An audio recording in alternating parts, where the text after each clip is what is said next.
somebody can write such beautiful poetry. Yeah. Though I read the translation, I couldn't read Bengali, so Yeah. I read it in English as well as Hindi translation. Those days, translation was, I read most of the Bangla literature in translation. And I am more popular as a poet in Pakistan. I am a writer just because of the fact that I love reading. मैंने तुम्हें बताया सबसे पहले तो मैं अपने father की याद आई कि वो बोलते थे तुमसे कुछ नहीं होगा, तुमको खून देख के तुम डर जाती हो, तुम क्यों साइंस पढ़ी?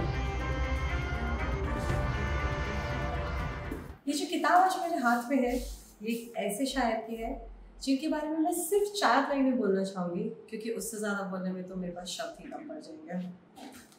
ये उन्हीं की किताब के पहले पन्ने में दर्ज एक शायरी है जो है, कई जन्मों की प्यास और बेचैनियाँ लेकर कोई इस ज़मीन पर उतरता है तो शायर होता है। आज हमारे साथ है IRS officer miss Sangeeta Gupta, जो कि बहुत उम्दा शायरा है, और आज हम उनसे उनकी शायरी, उनकी पोएट्री और उनकी राइटिंग को लेकर बात करें। Welcome to our channel, ma'am. So you grew up in Gorakhpur, you attended a convent school. What were these early experiences that you believe that shaped your artistic as well as literary inclinations? I was born in Gorakhpur in a hospital. Basically, we belong to a very small town called Tamkuli Road, which is part of Kushinagar district now. Okay. And because we were in a very remote place and the business and the agriculture, farming, everything was in that small town. And my father was very particular about our education, so he sent all his children to various boarding schools. Yeah. I also went to a boarding school. Okay. And that was run by nuns and it was a very structured, highly disciplined school, and as well as the hostel. So I stayed in the hostel from class 6. Before that, I went to a very small school in the remote village in that town only, because I was very close to my grandfather, and my 2 elder sisters already had gone to boarding school and there was no child in the house. So my grandfather insisted we can send her a little later. So I joined the gang of my siblings only from class 6. Okay. And when and how exactly did your early experiences shaped your literary inclinations? How did you get into this? In my house, my father, my mother, everybody was highly educated people, and they were voracious readers. Okay. When our parents tell us do this, that, we don't do. But when we see them doing something, it was a natural inclination to read. Okay. And I still till date, I am a voracious reader. The moment I find time, I would read something or the other. So that habit came from the house itself. First, the person you will see this common factor in all writers, that they are also very, very keen in reading. Yeah. So reading is one thing. You may not write, but reading makes a person. I still feel that reading is a very important aspect of your personality. Right. And this is also how you got into poetry? Or I was, I was like as a very young child also, I was very, very vulnerable kind, very shy, very introvert. I used to keep to myself. My brother was very aggressive. So, but I enjoyed reading. And while I was reading Tagore, I must be in my teens, 14, 15-year-old. Somehow I managed to read Gitanjali, and that book changed my life. I thought that, oh my God, somebody can write such beautiful poetry. Though I read the translation, I couldn't read Bengali, so I read it in English as well as Hindi translation. Those days, translation was, I read most of the Bangla literature in translation. Okay. Even the Russian literature. Yeah. So my father saw to it that whatever we wanted to read or to paint or to do that, we never heard him saying that ye nahi ho sakta. So we always were pampered that way. Yeah. Pampered to become better people. My father also told us from the very beginning that for me, my daughters are equally, I want them to be educated, highly educated. Right. And they should be economically independent. Yeah. I just cannot tolerate that they would be treated like, doormats or like any other person who has no goal in life. So he was very particular about our education. And that is the biggest gift I got from my parents. Exactly, that's absolutely wonderful. Especially उस time पे बहुत ऐसे difficult होता था. In fact, he inspired me so much that he wanted one of us to become a civil servant. So ultimately, I thought that चलो मैं कर लेती हूँ. So I appeared and I did not even tell him when I was appearing. I said नहीं होगा तो बहुत डांट पड़ेगी. So when the result came, final result came, then only he came to know through my Mossy that she has qualified. He said she never told me. I was already working. Okay. So that way, education has played a very important role, and I am a writer just because of the fact that I loved reading. Right. And your first poetry book, it got published in 1988. I believe a couple of years after you started the service. I'm a 84 batch IRS officer. I used to write from my childhood, like when I was 14, 15 year old. Though I was very shy, so I did not share it with many people. I may look like a very extrovert person. I'm not. But now, with public speaking and all that, you tend to look like an extrovert person. A poet dominantly is an introvert person. Yeah. And I could write about my feelings initially and then shared my poetry only with very close friends.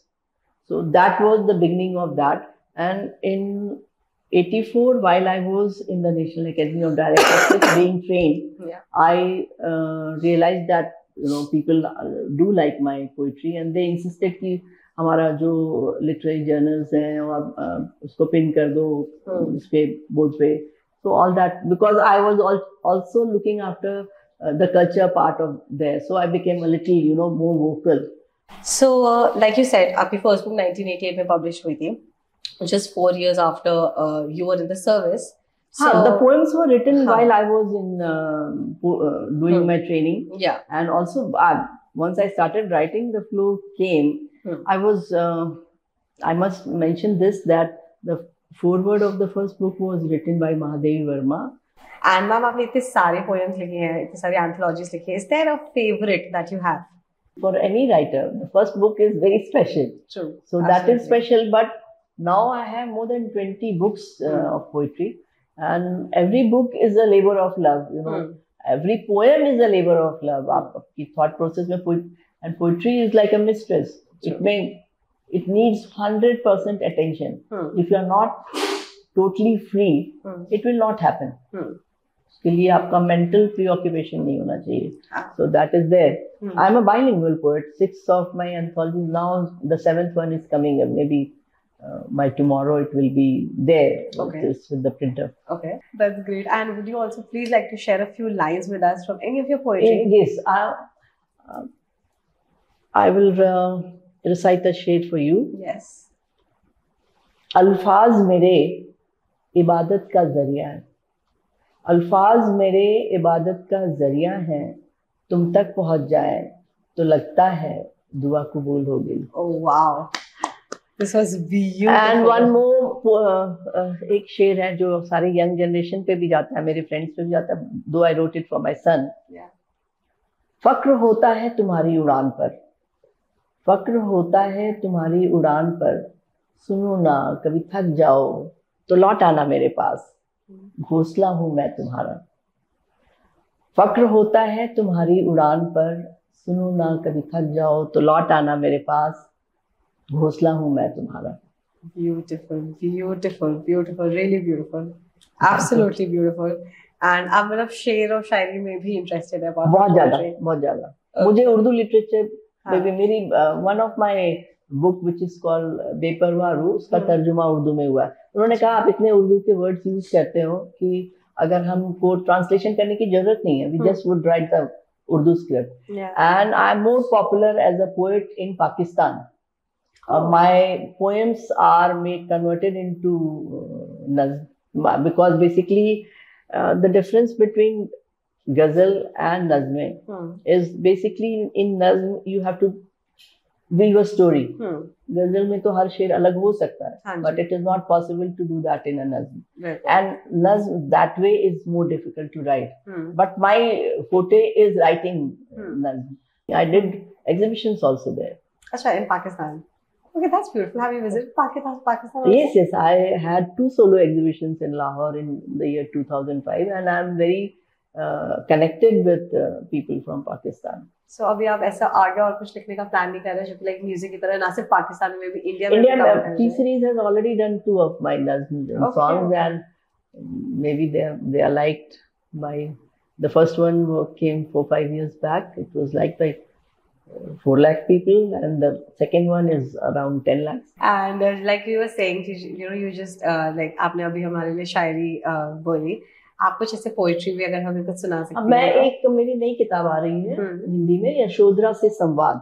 अच्छा. That poetry is important in the sense that Yashodhara always thought कि सिद्धार्थ मुझे बिना बताए क्यों चले गए. I would not have stopped him from going on his spiritual journey. So that kind of, that grudge is there, and how she faced it, how Siddharth thinks that if I had told her, I would not have been able to leave her and go. So मैं उसके ऊपर सुना देती हूँ आपको. यशोधरा से संवाद. चुपचाप चुपचाप बिन बताए खामोशी से चले जाना सिद्धार्थ की मजबूरी थी. बताकर जाना कहाँ मुमकिन था. बताने का साहस जुटा नहीं पाए. दबे पांव निकल गए. महल के ऐशो आराम छोड़ना फिर भी मुश्किल ना था. यशोधरा तुम्हारा दिल तोड़ना ही नामुमकिन था. तुम्हें गिला रहा कि बताकर तो जाते. जरा सोचो अपनी मोहब्बत को ठुकरा कर जाने की ताकत कहाँ से लाते. और अगर नहीं जाते तो क्या बुद्ध हो पाते. कभी कभी अपना दिल तोड़ना निहायत जरूरी होता है. यशोधरा तुम्हें छोड़कर जाना तुम्हारा दिल नहीं, अपना सब तोड़ना और छोड़ना था. खुद को मिटाना और खोना था. शून्य होना था. भरोसा था तुम सब समझ जाओगी. खुद को और राहुल को संभाल पाओगी. सिद्धार्थ को मुक्त कर सकोगी. फिर एक दिन वह बुद्ध होकर तुम तक ही लौट आएंगे. अपने को मिटाकर ही स्वयं को पाना होता है. यही जानने और सीखने में उम्र लगा दी सिद्धार्थ ने. वह दर बदर भटक कर जान पाए जो खामोशी से राहुल को पालते हुए तुमने सहजता से सीख लिया था. तुम माँ थी. तुम्हें सब यूं ही पता था. प्रसव की बेइंतहा यातना तुमने महसूसा था. खुद को खोना, मिटाना और शून्य बनाना तुम्हारे लिए आसान था. तुम जननी थी और जननी सहज ही बुद्ध होती है. तुम गिला भी सिर्फ अपनापन जताने के लिए ही करती रही. मन ही मन तुम सब जानती थी क्योंकि तुम तो माँ थी. Beautiful, beautiful, absolutely beautiful. Thank you. बहुत सुंदर लिखा आपने. आपको कैसे आइडिया, मतलब ये यशोधरा सिद्धार्थ के टॉपिक पे कैसे? मैं हमेशा ये सोचती हूँ कि अगर कोई सब कुछ छोड़ रहा हो, जा रहा हो, तो वो भी तो सब कुछ छोड़ के जा रहा है. He was a king, so these kind of thoughts come to me. So I just penned it out. And कभी ऐसा कुछ हुआ है मैम कि कोई ऐसा पर्टिकुलर इवेंट आप ही की लाइफ में हो या कोई पर्टिकुलर मोमेंट आपकी ही लाइफ में हुआ हो जिसने आपको ऐसा इम्पैक्ट कर दिया कि उस पे आपने कोई पोएट्री लिख दी हो? बहुत बार होता है. जैसे मैंने देखा मेरा बेटा जैसे जैसे पढ़ के, मतलब पहले स्कूल से आता था, घंटों फोन पे, बैग भी नहीं रखता था, ऑफिस में फोन कर करके बातें करता था.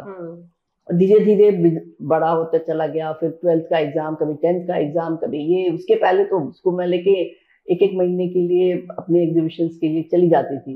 बाद में वो बोलने लगा कि मेरा 12th है, मेरा ये है, मेरा वो है, वो. फिर हमें एक दूसरे के साथ टाइम कम मिलने लगा. और फिर जैसे उसने पढ़ाई पूरी की, उसको इमीडिएटली कैंपस से जॉब भी मिल गया. और फिर हमेशा इतना बिजी, रात को 11 बजे तक घर नहीं आ पा रहा है, गुड़गांव से यहाँ या दिल्ली आने में उसको टाइम लग रहा है. धीरे धीरे हमारी बातें कम होने लगी. तो मुझे फील होने लगा कि we are not getting enough time with each other. तभी मैंने लिखा था, फक्र होता है तुम्हारी उड़ान पर, तुम जब कभी थक जाओ तो मेरे पास लौट आना.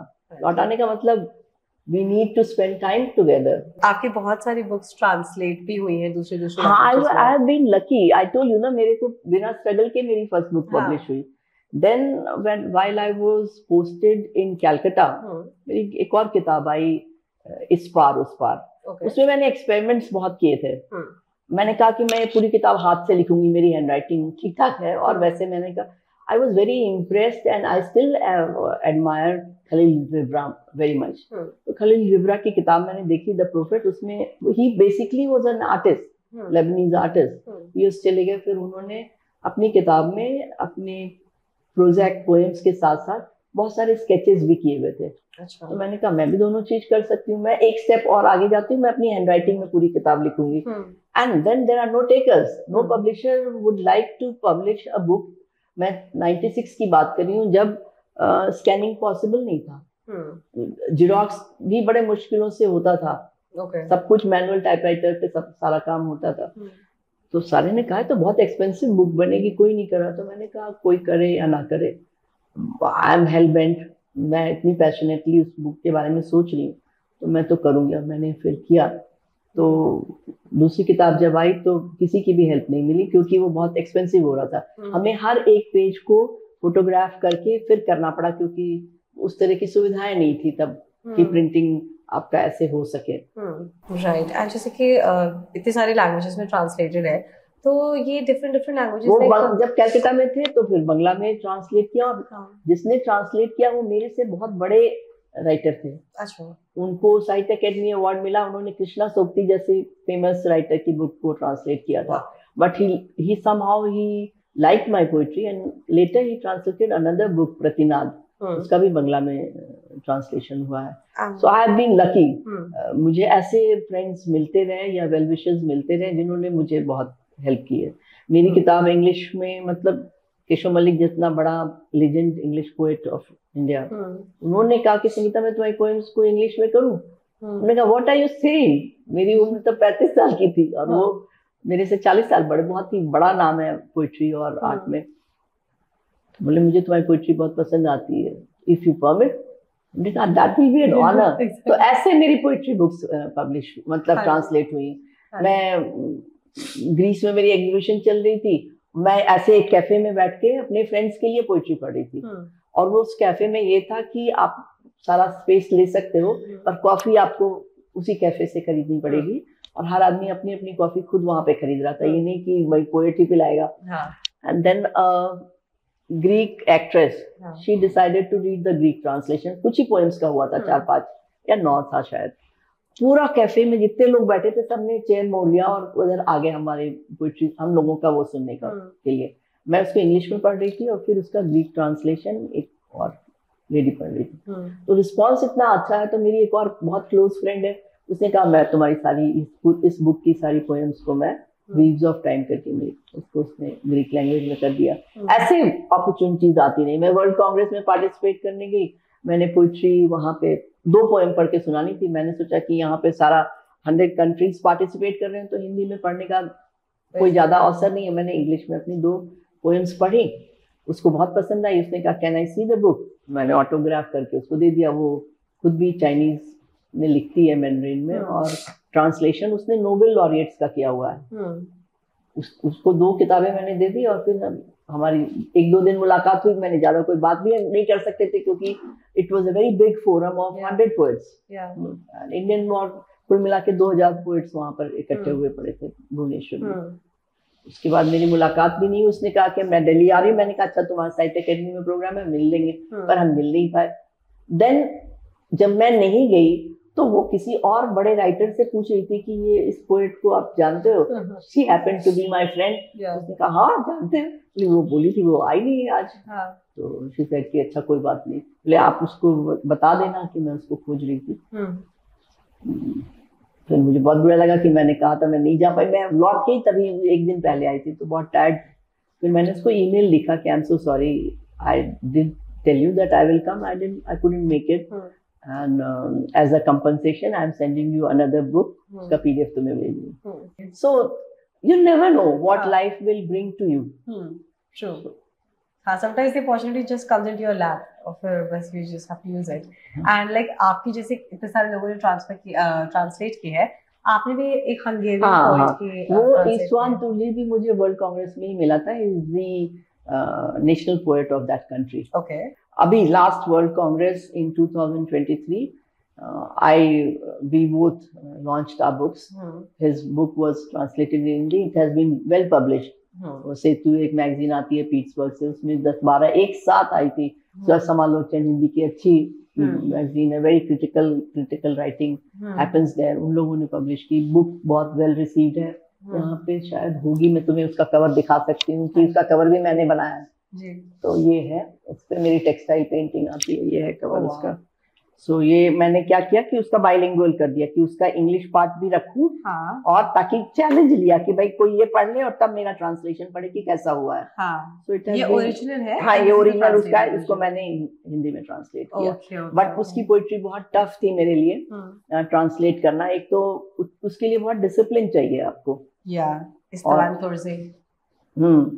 सो एंड इस बुक के लिए और मुझे उन्होंने फिर इसी ईयर में डॉक्टर ऑफ लिटरेचर, यूनेस्को का प्रोजेक्ट है वर्ल्ड कांग्रेस.